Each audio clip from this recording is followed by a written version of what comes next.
அதிகார வர்க்கமும் அரசியல் வர்க்கமும் எம் இனத்தின் மீது ஏவப்படுகின்ற ஒவ்வொரு அடக்குமுறைகளையும் உடைத்து எறிவேன். எம் இனத்தின் மீது பொய்மைகளை மட்டுமே புகுத்திக் கொண்டிருக்கக்கூடிய ஊடகங்களுக்கு மத்தியில் பொய்மையை உடைத்து எறிவேன்.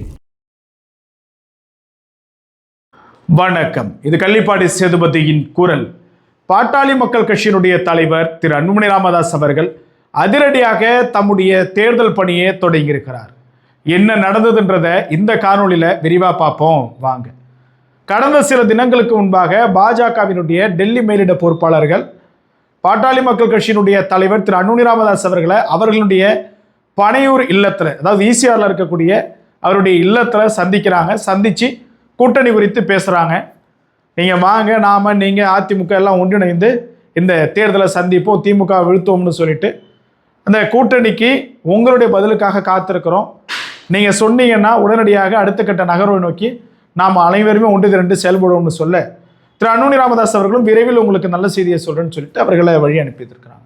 இந்த தினத்தில் தான் நேற்றைய முன்தினம் ஒரு செயலை திரு அன்புமணி ராமதாஸ் அவர்கள் தொடங்கியிருக்கிறாரு. என்ன அப்படின்னாக்க, தமிழகத்தில் இருக்கக்கூடிய ஒவ்வொரு சட்டமன்ற வாரியாக ஒரு வரைபடத்தை உருவாக்கியிருக்கிறார்.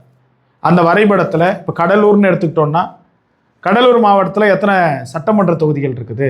இப்போ காட்டுமன்னார்குடி, புவனகிரி, விருதாச்சலம், திட்டக்குடி, கடலூர், நெய்வேலி, பண்ருட்டின்னு சொல்லிட்டு இருக்குது இல்லையா?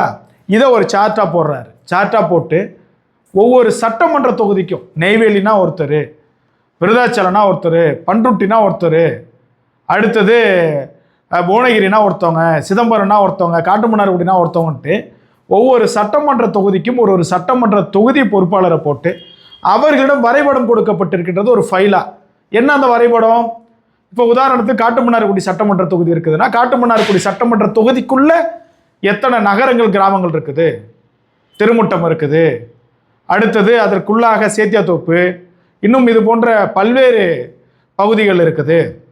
இங்கெல்லாம் நீங்கள் போகணும். போயிட்டு அங்கே இருக்கக்கூடிய குறைகள் என்ன, நிறைகள் என்ன, அந்த மக்களினுடைய தேவை என்ன, எது பூர்த்தி செய்ய வேண்டும், அங்கே எந்த கட்சி மைனாரிட்டியாக இருக்குது, மெஜாரிட்டியாக இருக்குது, எந்தெந்த சமூகங்கள் மெஜாரிட்டி மைனாரிட்டி யாரை ஆதரிக்கக்கூடியவங்களாக இருக்கிறாங்க, அவங்க நம்மளை ஆதரிக்கிறோன்னா நாம் என்ன பண்ணணும், எந்தெந்த பகுதியில் நம்ம வலிமையாக இருக்கிறோம், எந்தெந்த பகுதியில் வலிமை அற்று இருக்கிறோம்னு சொல்லிட்டு ஒவ்வொரு நிர்வாகிகள்ட்டுமே ஒரு ஃபைலை கொடுத்துருக்கிறாரா திரு அன்புமணி ராமதாஸ் அவர்கள். தீபாவளி முடிந்ததற்கு பின்பாக ஒவ்வொரு நிர்வாகிகளுமே அந்தந்த பகுதிக்கு போயே ஆகணும். 26 தேர்தல் முடிகிற வரைக்கும் உங்களுடைய வீடு அதுதான், உங்களுடைய இருப்பிடம் அதுதான். அங்கே நீங்கள் தங்கணும், அங்கே மக்களை சந்திக்கணும். தினம்தோறும் உங்களுடைய பணி அந்த சட்டமன்ற தொகுதியை அலசி சலடை போட்டு ஆராய்ந்து எல்லா விடயத்தையும் அறிக்கையாக என்னிடத்தில் அவ்வப்போது தெரிவிக்க வேண்டும்னு சொல்லிட்டு திரு அன்புமணி ராமதாஸ் அவர்கள் தெரிவிச்சிருக்கிறாராம். இந்த சட்டமன்ற தொகுதி பொறுப்பாளர்களை எல்லாமே மேற்பார்வையிடுவதற்கு ஒரு நிர்வாகிகளை போட்டிருக்கிறாங்களாம். இதன் வாயிலாக தீபாவளி முடிந்ததற்கு பின்பாக அதிரடியான ஒரு தேர்தல் பணி என்பது பாட்டாளி மக்கள் கட்சியின் தரப்பில் இருந்து தொடங்கும் என்று பாட்டாளி மக்கள் கட்சியினுடைய தரப்பில் இருக்கக்கூடிய முக்கியவர்கள் தெரிவித்திருக்கிறாங்க. ஒரே நோக்கம்தான். இப்போ இந்த சிறு சிறு விஷயத்தை பற்றி நம்ம பேசவே வேண்டாம்.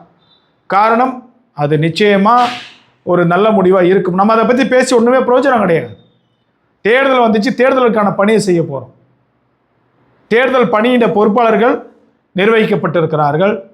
ஒவ்வொரு சட்டமன்றத்தின் வாரியாக, ஒவ்வொரு பகுதியின் வாரியாக நாம் நம்முடைய இயக்கத்தின் கட்டமைப்பை வலுப்படுத்துவோம்.